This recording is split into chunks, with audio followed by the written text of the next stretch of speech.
Hello students, welcome to Marathi lecture. Students, आज आपण आपल्या पाठ्यपुस्तकातील चित्रसंदेश ह्या पाठाचा अभ्यास करणार आहोत. चित्रसंदेश हा पाठ इतर पाठांच्या पेक्षा थोडासा वेगळा आहे. वेगळा म्हणजे काय, तर या ठिकाणी आपल्याला काही चित्र दिलेले आहेत.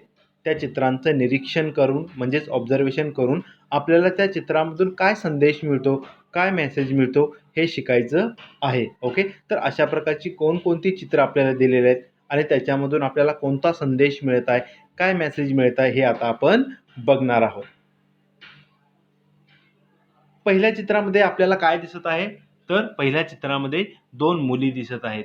ओके, एक मुलगी शाळेत चाललेली आहे आणि दुसरी मुलगी कामाला चाललेली आहे. ओके, पहिली जी मुलगी आहे त्या पहिल्या मुलीच्या हातामध्ये काय दिसते आपल्याला, स्लेट म्हणजेच पाटी दिसते आणि दुसरी जी मुलगी आहे त्या दुसऱ्या मुलीच्या डोक्यावरती पाटी दिसते. म्हणजेच याच्यामधून आपल्याला काय समजतं, तर लहान वयातच काही मुलांना काय करावं लागतं, तर काम करावं लागतं आणि त्याचवेळी काही मुलं काय करत असतात, तर शाळा शिकत असतात. ओके, तर हा दोघांच्या मध्ये असणारा जो फरक आहे तो फरक आपल्याला काय करायचा आहे, कमी करायचा आहे. म्हणजेच लहान लहान जे मुलं असतात, ज्या मुली असतात, त्यांच्या डोक्यावरती पाटी न देता त्यांच्या हातामध्ये पाटी द्यायला पाहिजे. म्हणजेच त्यांना लहान वयात कामावरती न पाठवता त्या लहान वयात त्यांना शिक्षण द्यायला पाहिजे, असं ह्या चित्रामधून दिसत आहे. आणि त्यामुळेच खाली संदेश आपल्याला काय दिलेला आहे, तर नको डोक्यावर पाटी, हवी हातात पाटी. म्हणजेच काय, तर आपल्या लहान वयामध्ये लहान मुलांच्या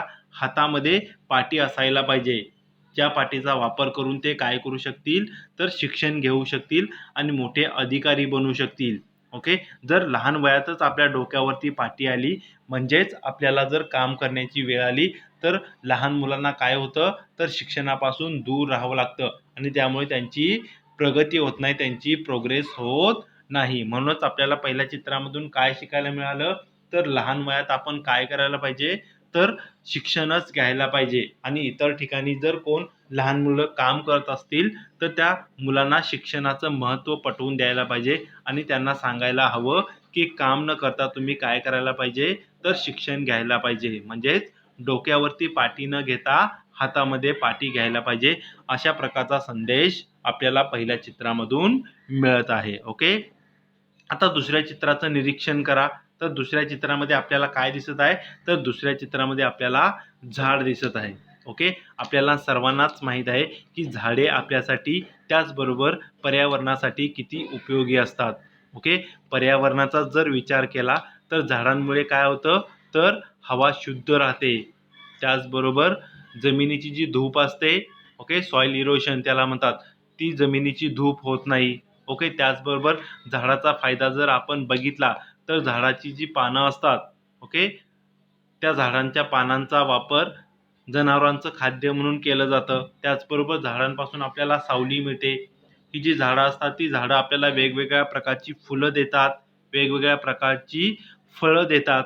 ओके, त्याचप्रमाणे झाडाचं जे लाकूड असतं, त्या लाकडाचा वापर देखील आपण वेगवेगळ्या कामासाठी करत असतो. ओके, इतकं सर्व झाडाबद्दल माहिती असताना देखील, इतकी झाडं आपल्याला उपयोगी असताना देखील लोक काय करतात, तर झाडांची खूप मोठ्या प्रमाणात तोड करतात.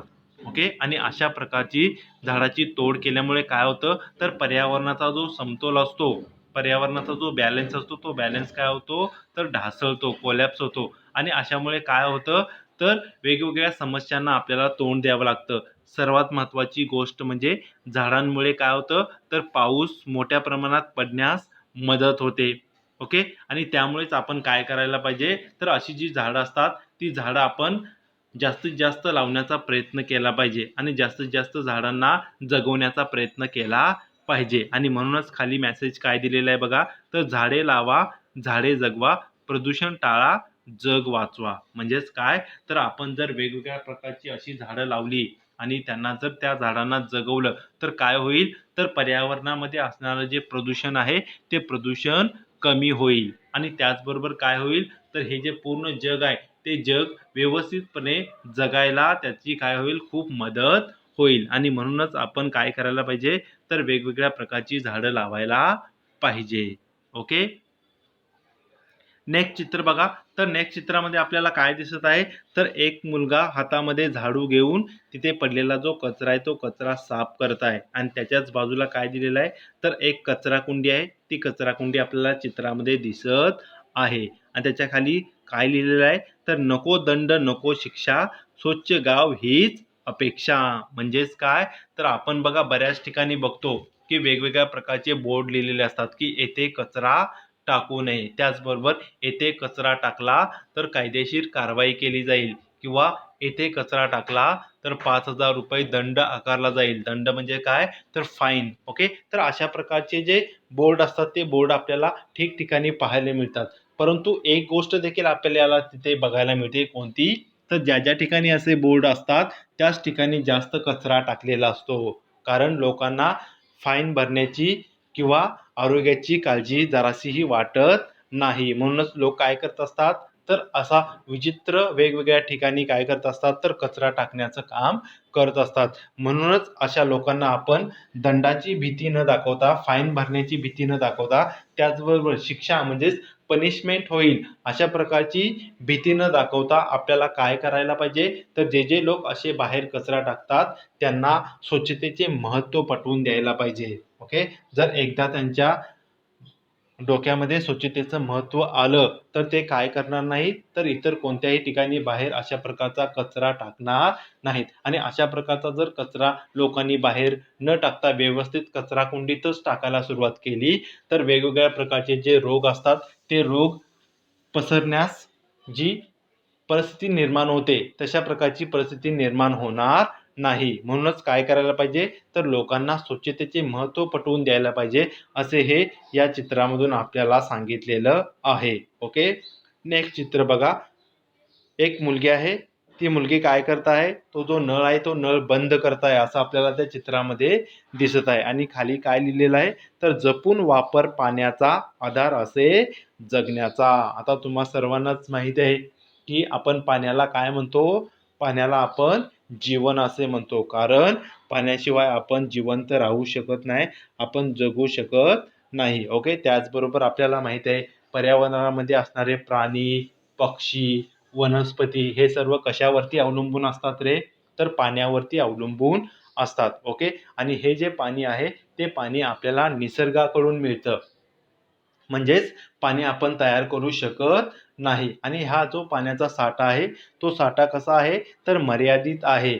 ओके, त्यामुळे काय होतं, तर पाणी आपण जेवढं जास्त वापरू तेवढं पाणी कमी होत असतं. म्हणूनच आपण काय करायला पाहिजे, आवश्यक तेवढंच पाणी आपण वापरलं पाहिजे. आणि हे पाणी वापरत असताना आपण त्या पाण्याचा वापर जपून करायला पाहिजे. आपण बऱ्याच ठिकाणी बघतो की जे पाण्याचे नळ असतात ते पाण्याचे नळ लीक असतात आणि असे लीक असणारे जे पाण्याचे नळ असतात त्या पाण्याच्या नळामधून कितीतरी पाणी वेस्ट जात असतं. ओके, त्यामुळे आपण असे जे लीक असणारे जे नळ असतात ते नळ इमिजिएटली काय करायला पाहिजे, रिपेअर करून घ्यायला पाहिजे, दुरुस्त करून घ्यायला पाहिजे. त्याचबरोबर घरामध्ये कपडे धुत असताना, भांडी धुत असताना आपण काय करत असतो, तर नळ तसाच चालू ठेवत असतो आणि कपडे आणि भांडी धुत असतो. तर अशा प्रकारे नळ चालू ठेवून कपडे आणि भांडी न धुता आपल्याला आवश्यक आहे तेवढंच पाणी बकेटमध्ये घेऊन अशा प्रकारची कामं करायला पाहिजे. जेणेकरून काय होईल, तर हे जे पाणी आहे ते पाणी आपल्याकडून जपून वापरलं जाईल आणि पाण्याची बचत होईल. ओके, म्हणजेच काय, तर हे जे पाणी आहे ते पाणी आपल्या जगण्याचा आधार आहे. म्हणजे आपण पाण्याशिवाय जगू शकत नाही. म्हणून आपल्याला पाण्याचा वापर व्यवस्थित जपून करायला पाहिजे. ओके, असं ह्या चित्रामधून आपल्याला समजत आहे, असा हा संदेश मिळत आहे. ओके, लक्षात आलं आपण कशा प्रकारे कोणकोणती चित्र पाहिली आणि त्या चित्रांमधून आपल्याला कोणकोणता संदेश, कोणकोणता मेसेज मिळाला, समजलं सर्वांना? ओके, ठीक आहे, चला बाय.